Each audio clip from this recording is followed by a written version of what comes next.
We are still on the search for the world's best daily driver. Could be another Miata. He's got like 4 of them now.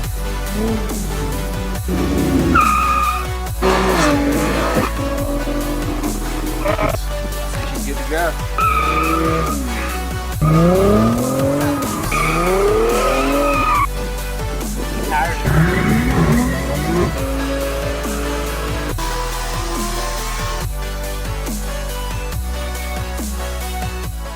My name's Dalton. This is Elijah. We're Wretched Racing. If you haven't watched our last video, go watch it. It's right here. This episode, we're going to be finding the best daily driver, part 2. All right, guys, we are back and we are still on the search for the world's best daily driver. I think there's still a better option out there. We set the bar pretty high by using a very expensive BMW, so now we got to go the other direction.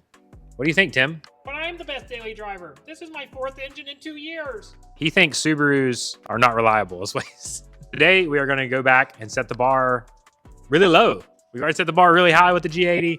Now we're going to do the opposite, see how low we can go. Don, what are you doing up here? Well, Elijah told me to meet him up here. He said he's got a new car he wanted to show me. I don't New know car. why. Up here, middle of Area 51. I don't know where this is. But yeah, he told me to meet him up here and he's got a new car he wanted to show me. So it's very, very unique. I wonder what he's got. I wonder if it's another Miata. Could be another Miata. He's got like 4 of them now. Okay, so I totally thought this guy was delivering to my shop, not even in work clothes.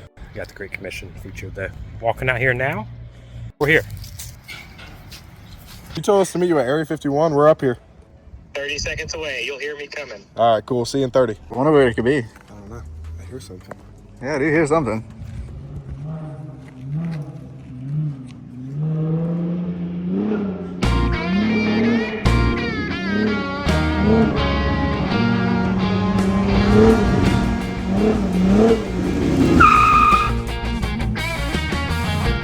What is this? This is an icon. American history. American muscle. Viper, Jaguar, Prowler. They're all the same. Snakes. Who beats a snake? A cat. What is that? I don't know what this is. How do I use it? It's the Prindle. The Prind. Prindle. The Prind. Where's the clutch? There you go. Let's pretend.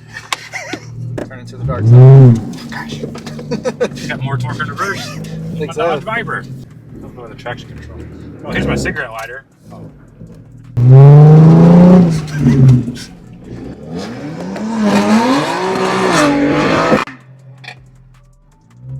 How do I hold up with that?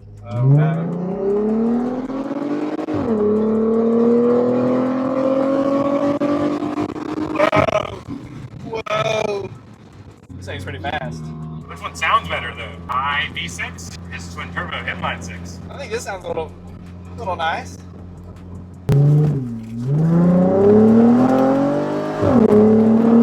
And this shit's cute. Oh yeah. It feels like a go-kart almost. It feels like a Dodge Viper with a body. So this is the easy part. We figured out this. But this something does something. There's also a yellow thing over here that does something. But I don't know what something does something. Huh. Maybe we could use the reading lamps and read the owner's manual.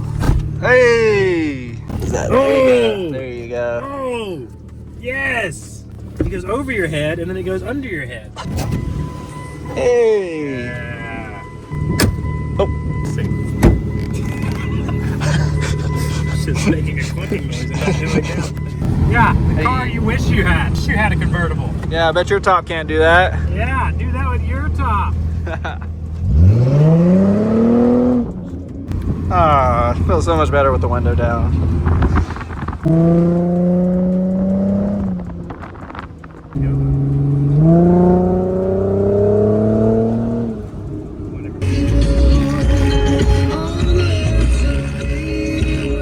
First time I was like flooring it, and then I like clicked the shifter, and then the shifter.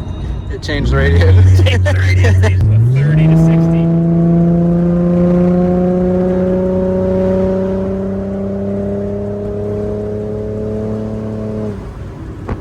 Uphill, so it doesn't count. Yeah. It's definitely a lot faster. Draggy invalid. Oh, right there. How clean that is. Right on the very mark. Nice. I say she's good to go.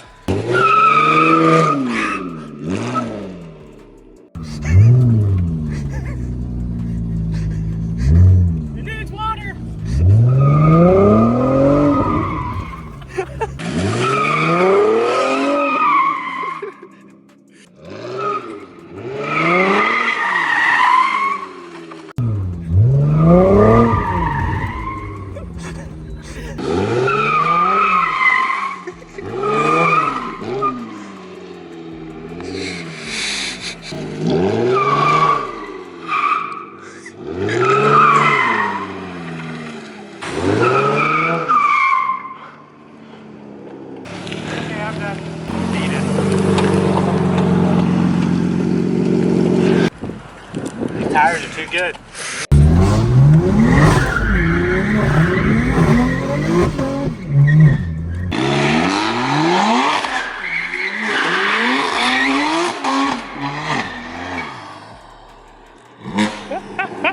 Hit me with a rock. Oh, sorry. Filing insurance.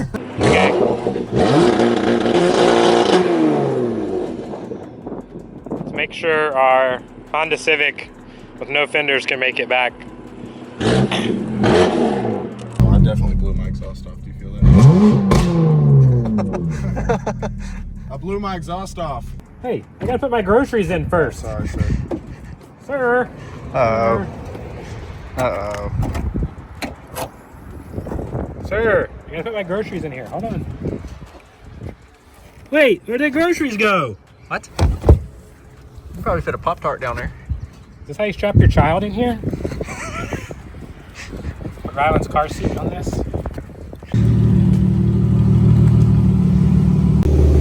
Raining under the car.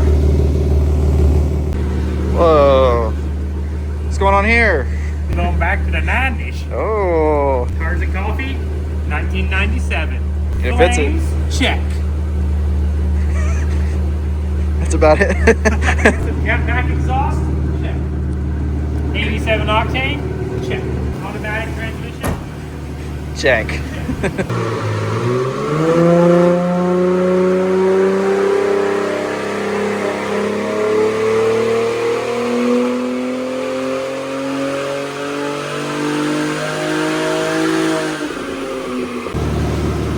gotta rescale the graph. 600 horsepower Camaro we just had on here.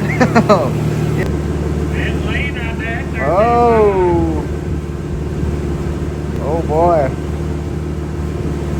Look at there. Look at those. So, our last video, if you watched it, we talked about parable of the hidden treasure. In today's video, we're going to be continuing this with the pearl of great value. There's another parable that Jesus says, again, the kingdom of heaven is like a merchant in search of fine pearls, who on finding one pearl of great value went and sold all that he had and bought it. So it almost sounds very similar to what we read last week. Yeah, it almost sounds like Jesus is repeating himself, but I don't think he's doing that. I don't think so either. In both instances, the main point is Jesus is trying to talk about the value of something. Both parables are very short. They're both about men. One's not seeking, he just stumbles upon it. The other one is seeking. He's seeking something valuable. The point is, both is that the kingdom of heaven, Christ's kingdom, is the most valuable thing in the world. Wrong? You're right. He saw it so valuable that he went and sold everything that he had and he bought it. And that's just like us. When we find Jesus, it's the most valuable thing that we could ever do in our life. To surrender him, bow the knee, recognize that he is the King of Kings, the Lord of Lords. And through that, our lives will radically change. I think everybody wants to be valuable. We want to be valuable. We want to feel value. We want to feel worth in our identity. We want to be valuable to our family. It's great to be told by your parents, like, hey, you've done a lot for this family. Thank you. We want to feel worth. We want to feel like we're here for something and accomplish a purpose. We want to feel like we're valuable to society, like we're contributing. Most people are like, I want to think I'm absolutely worth nothing. No, we have an innate sense because we're created in the image of God. In our sin, naturally, we try to find different ways to feel value. So whether it's affirmation or popularity or status or putting a doctorate degree on the wall, we're trying to establish that I am valuable. What I'm living for is valuable. And you could see it, I don't think it's the main point, but you could also see it if someone feels a weight of guilt for their sin. And that's kind of how I felt. And I was trying to find things of value to clean myself up, different religions. And now I found the one true cure for my sin. It wasn't just taking my sin and trying to polish it up and pile a bunch of quote unquote valuable things on top of it. No, it's coming to Christ and seeing that I traded everything else. You can take my popularity, my good things I have, my business. But yeah, what I had of value, I gave it to gain Christ. Yeah, and it's worth it all. Paul kind of talks about it in Philippians 3. He says, whatever things were gained to me, I count all those as loss for the sake of Christ. So in Paul's previous life, before he was a Christian, he was a very religious person. He was a very good person. And yet he recounts all these different things he had to offer. God, I have all these valuable things. Here you go. And they're all rubbish. He says literally like the most disgusting words. They're just vile. He realized they were actually vile to God because they were self-righteous. He says all those things. Now that I'm a Christian, it doesn't matter how successful it was. It doesn't matter I have a doctorate degree. It doesn't matter what things I accomplished, how much money I had, how good a person I was. I was a Pharisee of Pharisees. Once again, all that stuff was rubbish. I think if you are a Christian, we can still struggle. Like I try to find my worth and identity to how good a tuner I am and how cool my business is and how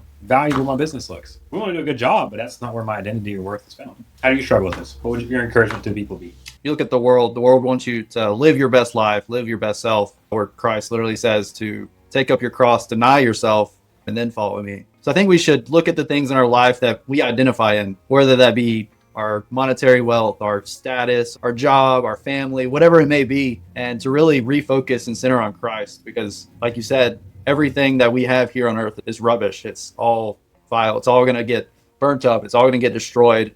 But God promises us a place, promises himself to us forever. We trust in him. Yeah, and I think his point is it's not those things are bad, but in comparison to Christ, in comparison, like these other pearls had value. It's like the only thing you'd ever had was $20. You'd be like, man, you get $20, man, I'm rich. And then someone hands you $20 million, like, man, that $20 is worthless in comparison. There's something so much more valuable. And that's what it is. These valuable things we find our worth in, they really aren't in comparison to Christ. It's meaningless. So where do you find your worth? That's the question. Where do you find your identity and worth in this life?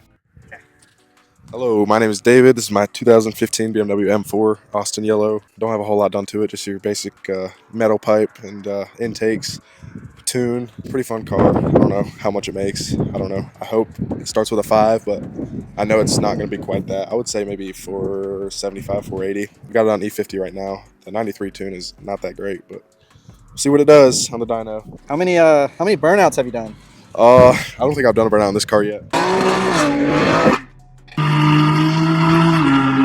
Only like 4 or 5 sets of tires. Yeah, it's loud. It sounds terrible, but it sounds awful. It sounds like a lawnmower.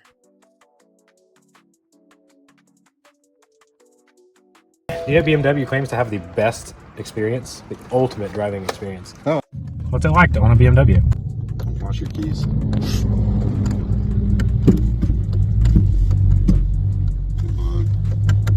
I think you need an updated burble tune. Yeah.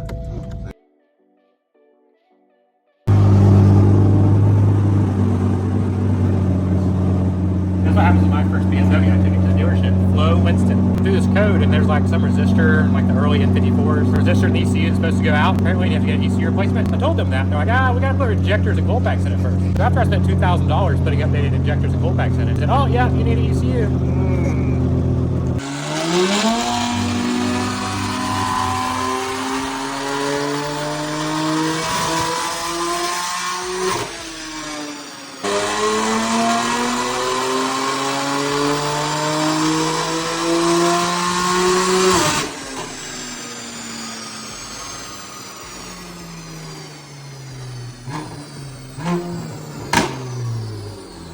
All right, so just got done dynoing David's Christmas F80. Some knock or fuel pressure net mode or something up here, but it peaked at like 518 with the dyno jet correction, 479, just the mainline numbers. So his tuner told him 600.